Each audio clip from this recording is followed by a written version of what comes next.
Look, I hope I'm wrong, but I just know how America, the part of America that doesn't like Donald Trump, I know how they reacted to his first election. And in the intervening period, from their point of view, Donald Trump, he made it quite clear what kind of person he is, what kind of president he would be.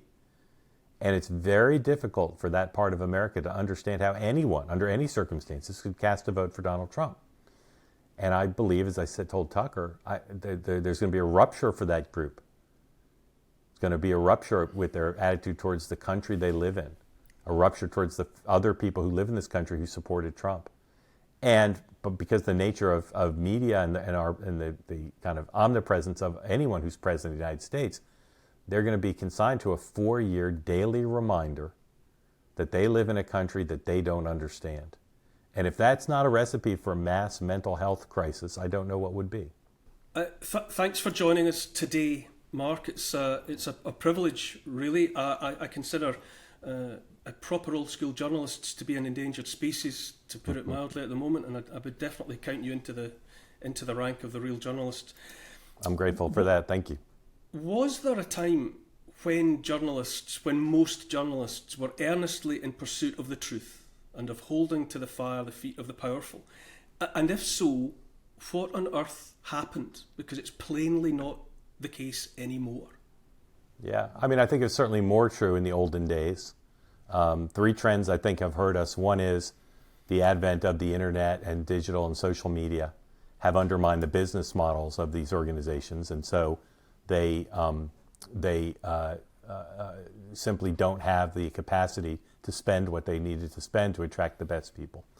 Number 2, I think in the United States for sure, but also in some other countries, you've seen leaders, typically on the right, who cause people in the media who are largely of the left to abandon their core mission of holding all powerful interests accountable and simply dedicate themselves to beating a conservative politician through the act of journalism, which is really a distortion of what journalism is all about.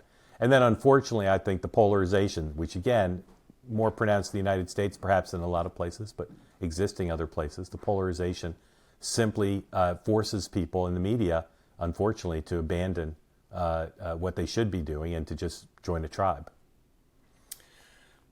Given that that's the case, that journalism that we're also raised to depend upon for the pursuit of truth, it's clearly in large part why it's so confusing now, certainly for us on this side of the Atlantic, to look on at what's happening in the run-up to the US presidential elections and feel confident that we even begin to know what's really going on. And so, I mean, to cut to the chase there, with your decades of experience of the Washington bubble and all of the rest of it, who do you say is winning the race for the White House, and why? Well, just to be clear, I haven't lived in Washington for 30 years, so I hope I'm not in a bubble because I'm not there very often. I just mean that I do live in Manhattan. You mix with those that move in those circles, and you've got a sense of that paideia and that ecosystem. Yeah. I think Donald Trump's ahead right now, but I think that there are various factors, including the ability to spend more money to turn people out to vote, the strength of the issue of reproductive freedom, and the prospect that there just aren't enough Americans who will vote for Donald Trump because of their disdain for him personally. I think the Vice President Harris has a good chance to win, but I would make Trump the favorite right now based on his strength in the 7 states that are going to determine the win. Is Kamala Harris and her team collectively, are they right in making women's reproductive rights almost the main policy, the main topic that they want to discuss? I mean, is that at the top of the agenda for the people who will make the difference to the result? Well, it's not. It's not the most important issue to very many voters if you ask them in polls. And the issues that are more important to them, like inflation and the economy, or immigration and controlling the southern border with Mexico, she's not going to win that fight. She can narrow his lead there, but it's going to be difficult for her to win the election on that terrain. Politics is less about ideas than it is about emotion. And for those who care about abortion rights and don't like the status of the law in America because of the Supreme Court decision, that is a big motivating issue. But it's not her main message. It's a subsidiary of her main message. which is that Donald Trump's behavior and policies represent a threat to America's well-being and American democracy. That message, which is believed by tens of millions of strong Democratic supporters, also, in my research, it has a great appeal to folks in the center as well. So I think it's a mistake to say she's just focusing on abortion rights, but at the same time, that is a big motivating issue. And if she does win the election, I have almost no doubt that on election day, as we look at the exit polls and understand who turned out to vote, her support amongst women will probably be unprecedented, the percentage of the female vote she gets. And that for many women, not all, but for many women, that's a big motivating issue. I want to come to the polarizing nature of the very existence of Donald Trump and Trump Derangement Syndrome and so on. But just before we get to that, the way it is or appears to be in American politics, that it's money that talks, that the White House is almost there for purchase by the biggest bidder, and that it has come down to, in a nation of 350 million people, that it's got to be either Donald J. Trump or Kamala Harris. That's how it appears. Is that simply realpolitik? Is that how it has to be in America? Well, I've got maybe a different view of money in politics than some do. First of all, Donald Trump won in 2016, spending less. Candidates win all the time spending less in other races. So I don't think it's money is the full determination. And money is a representation of grassroots support, particularly in the age of digital giving, where people can go with a couple clicks and give. A lot of the money that's raised is not from the wealthiest and corporate interests or labor unions. It's from grassroots folks giving $5, $10, $15, $25. So I'm not sure that money's all that bad. In addition, money is spent not on bribes, typically, but on getting the message out. And there's less spent on communicating political ideas and policy ideas than are spent on what Americans spend on yogurt and bubble gum. So I don't know that money is all that evil. I think more disclosure would be good. I think certainly the perception of a lot of voters is along the lines of how you framed it, and I don't think that's good for public confidence in the government or in politics. But I don't think money in politics is our biggest problem. Both parties have a lot of it, and they spend it to get their message out, and I think there's a lot of good to that. But a binary choice between, in this instance, Donald Trump or Kamala Harris, is that just reality? Is that just the way it has to be?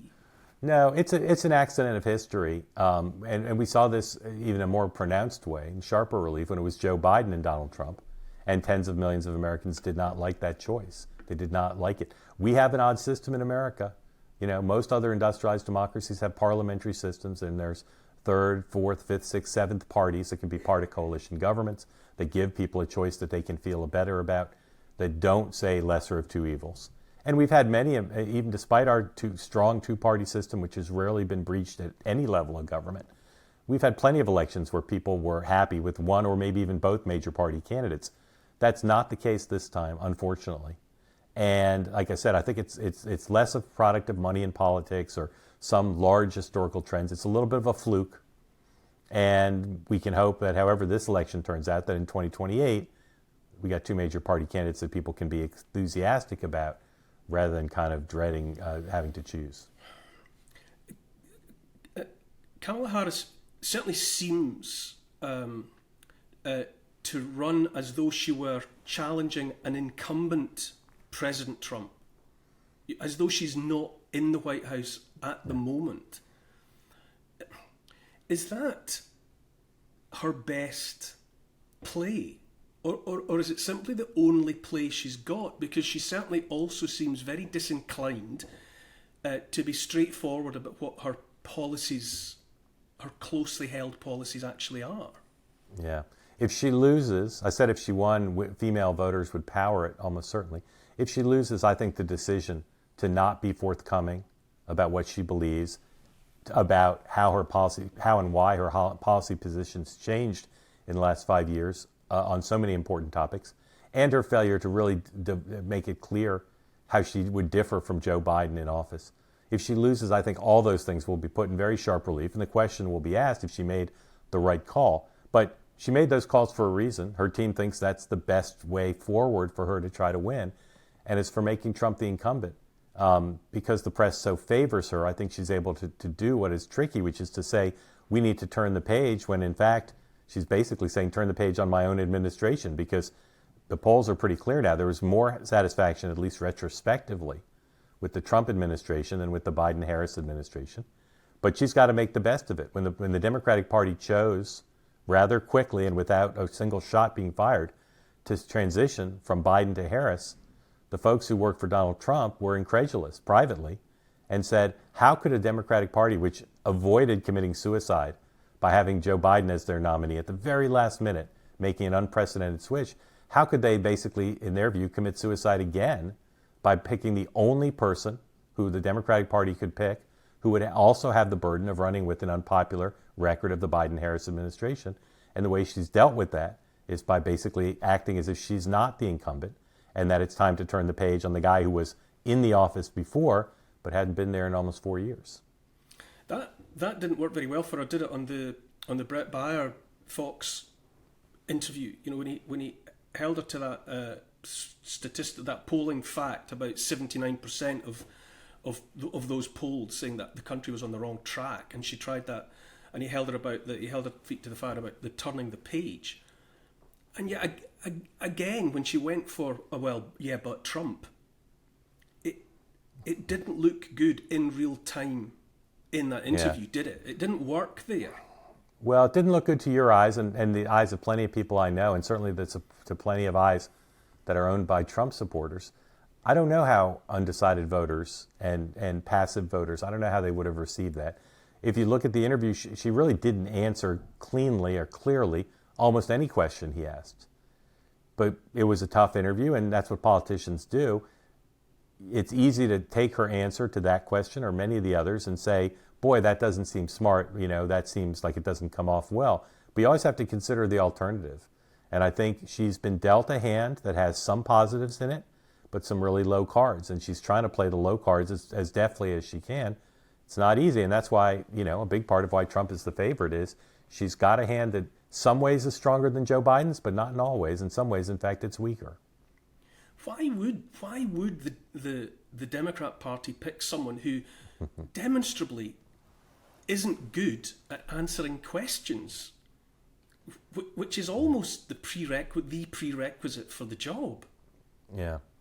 Well, I think for a lot of folks at the elite part of the Democratic Party, she wouldn't have been their first choice. I don't think Joe Biden was very high on her prospects. The problem is the realities of the Democratic Party.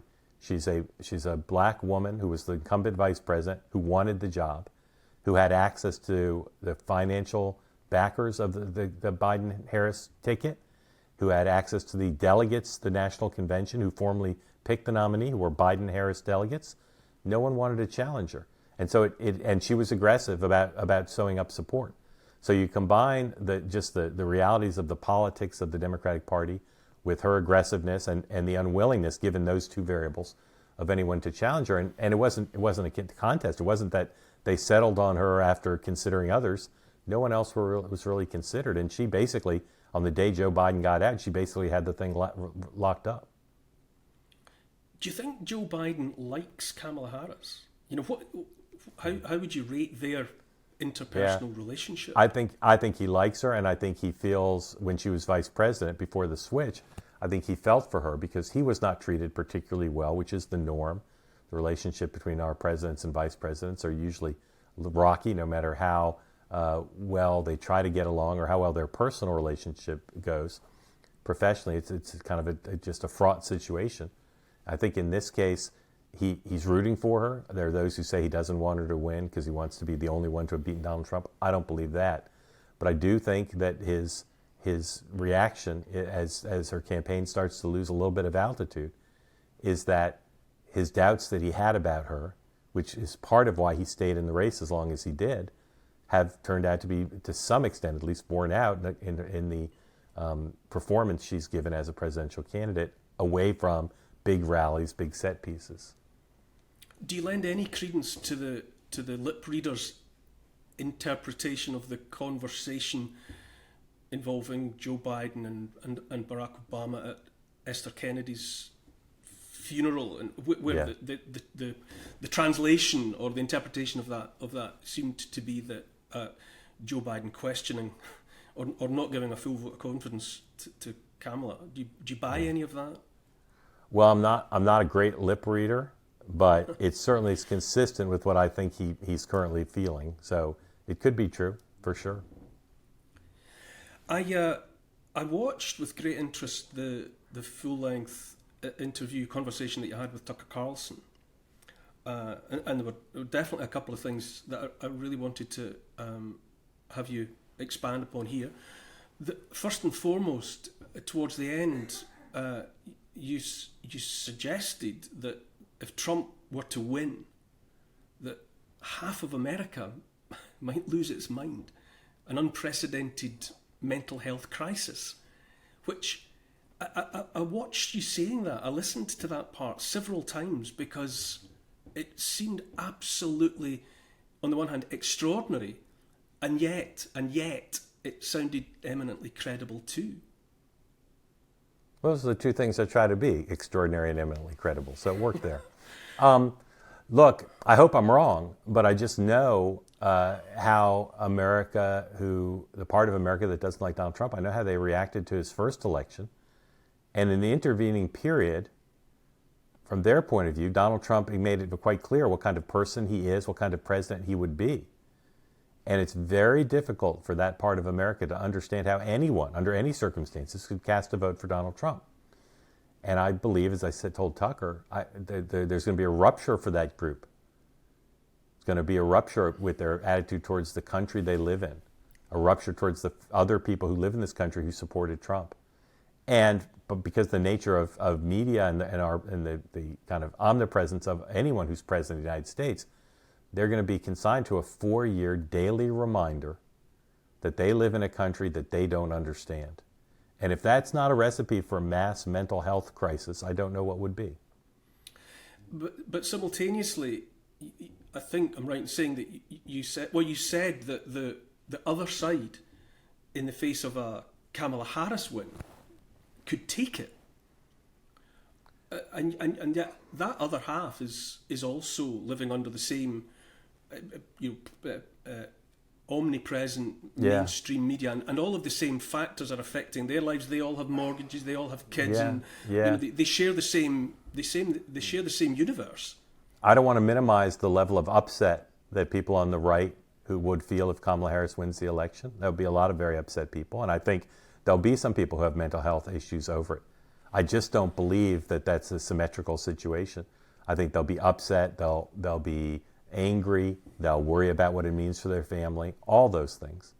But I don't think it'll make them fundamentally question their relationship to the society, because they can understand it, in part because they see liberal media bias and they see the efforts that were made by prosecutors and media people and Democratic politicians to stop Donald Trump. I think they have a story they can tell themselves about how it happened. I don't think the people on the left can tell themselves the same story. That's an upsetting story in some ways, but a comforting story in others for Republicans. There's nothing comforting to the left about Donald Trump winning. Nothing. Should we draw from that the inference that the people likely to vote for Trump and absorb his defeat, take it on the chin, are more rational people? Are they more feet on the ground realists if they're more likely to be able to take the punch? It's a decent theory, but I think it's more a product of something that's really kind of ineffable and has never been sufficiently explained, although I've spent almost a decade now trying to explain it, which is Trump Derangement Syndrome is real. It's intense, it's deep, it's wide. There's no such thing as Harris Derangement Syndrome, at least not yet. And that's the disparity. It's not that the Trump supporters are more rational in their everyday lives or in their makeup. It's that they do not have a syndrome that drives them batty, caused by one person who they find abhorrent. They don't like her policies, they don't like her personality maybe, but they don't find her to be Satan. And that's the asymmetry. Are you able to empathize with those that see the possibility of a second Trump term as the end of the world?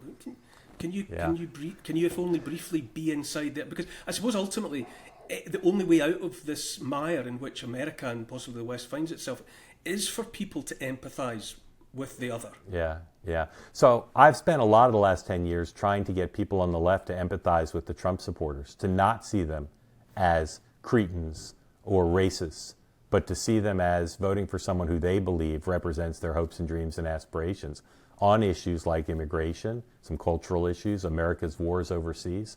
I've really tried to get them to understand that they can't treat Trump supporters like they're, not even second-class citizens, like they're pariahs.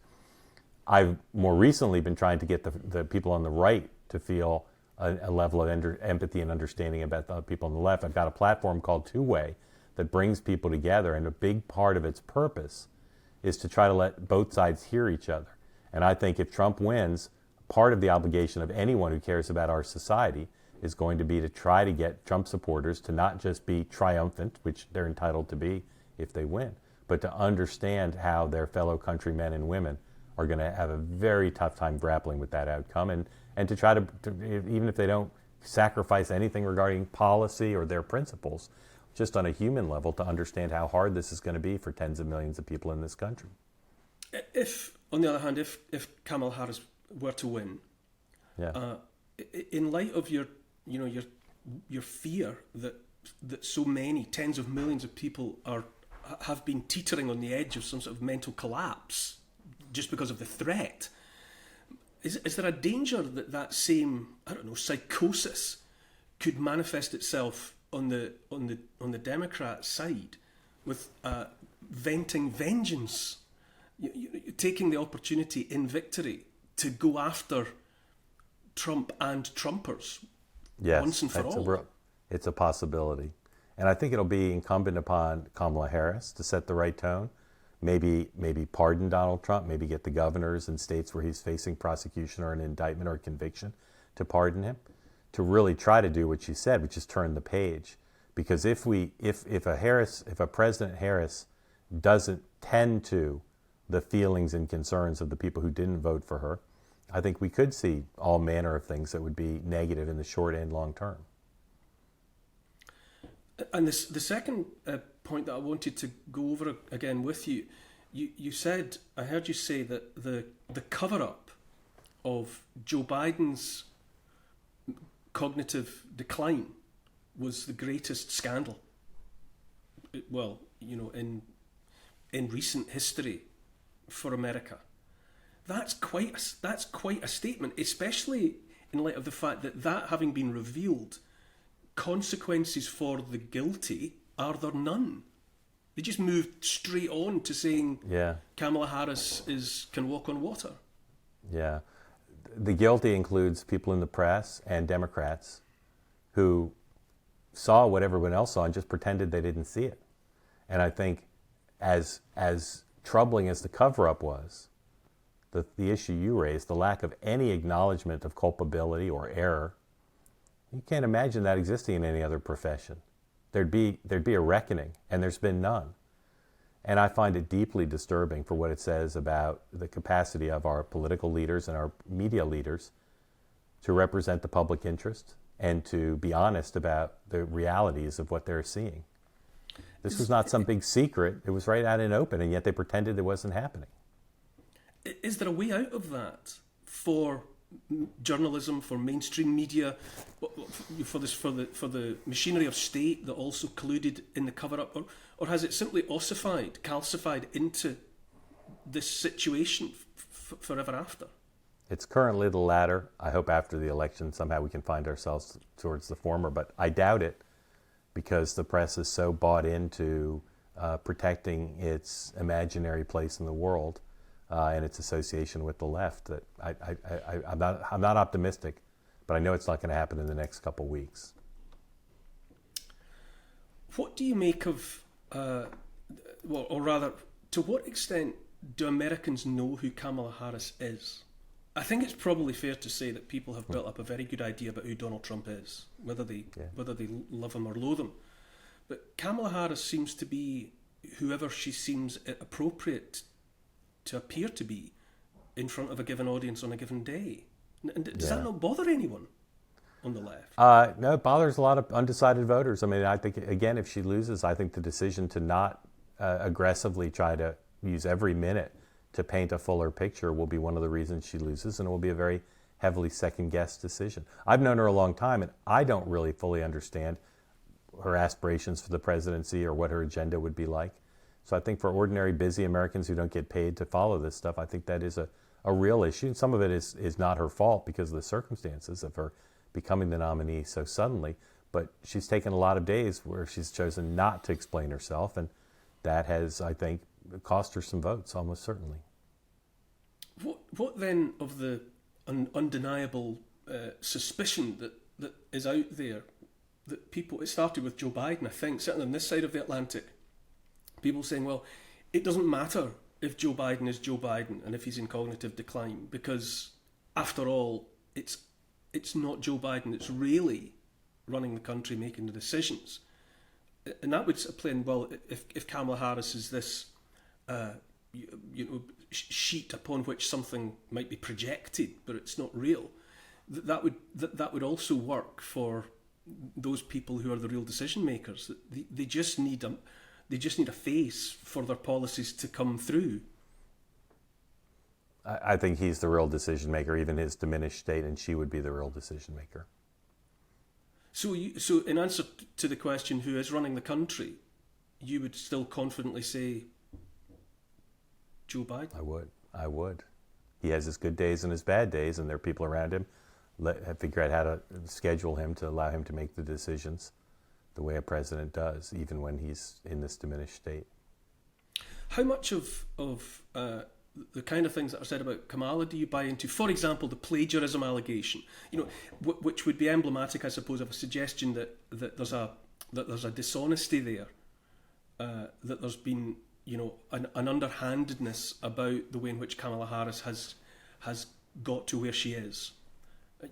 Just as I say, for example, that the allegation that she was just cutting and pasting from Wikipedia and putting it in her book. I mean, surely in the context of someone who's to be the commander-in-chief of the most powerful country, that would be unacceptable. Yeah. I got to tell you, I allocated 20 minutes for this. I do need to go. So I apologize. I've enjoyed the conversation, but I've got a meeting in 2 minutes that I got to get to. Okay. So if you want to wrap it with me on here, sure. We can do that, but I just don't have time to answer more, and I apologize. Do you just to sort of wind it up, I suppose, Mark, do you have confidence that there are more like yourself? I consider you to, as I said at the top, to be a journalist who's still doing what journalists are supposed to do, and you seek to have that empathy with the other side, and you seek to be, listening to both. Are there more of you?